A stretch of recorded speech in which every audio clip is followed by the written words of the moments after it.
Բերձորից Իշխանաձոր տանող ճանապարհին շատ խաչմերուկներ նախկին ռազմական գործիչին քաջածանոթ են դեռ ազատամարտի տարիներից, երբ պաշտպանական շրջաններից մեկն էր ղեկավարում։ Արթուր Աղաբեկյանն, ում պատկանում է ազգային վիճակախաղի անցկացման գաղափարը, համոզված է, որ Իշխանաձորն ապագայում շատ ավելի գրավիչ է լինելու, քան այսօր է։ Արդեն 37 առանձնատան համար բոլոր հաշվարկները կատարված են, իսկ հիմնական նպատակը վիճակախաղի պրոյեկտի երկարությունը պայմանավորված է մեր ռազմավարական ծրագրերով։ Իսկ մեկ ռազմավարական ծրագրերից մեկը դա տարաբնակեցում եւ վերաբնակեցման ծրագրերն են, որ իրականացնում են Քաշաթաղի շրջանում, եւ այդ ծրագրի շրջանակում նպատակ ունենք Իշխանաձոր համայնքի բնակչության թիվը հասցնել 1000-ին եւ ավելին։ Վիճակախաղի ծրագրի շրջանակներում Իշխանաձորում նախատեսվում է 37 առանձնատուն կառուցել, իսկ բնակչության թիվը հասցնել 1000-ի։ Սա համարում են այն թիվը, որը հնարավորություն կտա համայնքին ինքնակազմակերպվել եւ կայանալ։ Ռազմավարական տեղը, եթե ուշադիր նայեք, Իշխանաձոր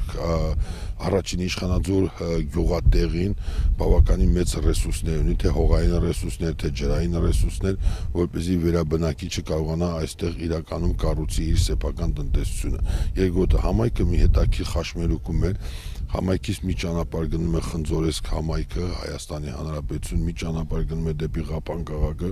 համայնքից մի ճանապարհ գնում է դեպի Հադրութի շրջան եւ Հադրութ հավանը, մեկ այլ ճանապարհ բարձրանում է դեպի Քաշաթաղ։ Եթե ուշադիր նայեք, ապա կարող է այս համայնքը լուրջ կապող օղակ հանդիսանա տնտեսության զարգացման առումով։ Իշխանաձորի ապագա տեսլականն արդեն գծագրերով ու հաշվարկներով նախարար Կարեն Շարամանյանն է ներկայացնում։ Այս պահի դրությամբ 37 բնակելի տան նախագծանախաշվեն փաստաթղթերն արդեն պատրաստ են տարածքի բարեկարգման եւ բնակելի տների կառուցման համար, եւ այդ բնակելի տները 2014 թվականից սկսվելու է արդեն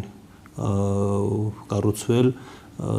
Իշխանաձորը նույնպես հանդիսանում է կենտրոն Բերձորի եւ Կովսականի ուրեմն այդ ճանապարհահատվածում եւս միակ կենտրոնն է, որտեղ տեղակայված է նաեւ մեքենատրակտորային կայանը եւ ինքը այնտեղ կա նաեւ հիվանդանոցային բաժանմունք, մեկ բաժանմունք է գործում է Իշխանաձորում եւ այդ իսկ պատճառով հենց Մայրուղու աճ հատվածում մենք նախատեսում ենք նոր բնակելի թաղամասի կառուցման աշխատանքները։ Նման վիճակախաղերը կազմակերպում են այն երկրները, որոնք ունեն սահմանափակ բյուջետային հնարավորություններ կամ սահմանափակ բնական ռեսուրսներ, սակայն բնակչության շրջանում ունեն քաղաքական վստահություն։ Արթուր Աղաբեկյանի վստահեցմամբ այսօր ԼՂՀ իշխանություններն այդ վստահությունը վայելում են ոչ միայն Արցախում, այլ նաև Հայաստանում եւ Սփյուռքում։ Սամվել Բալայան, Հովիկ Արաքելյան, օր։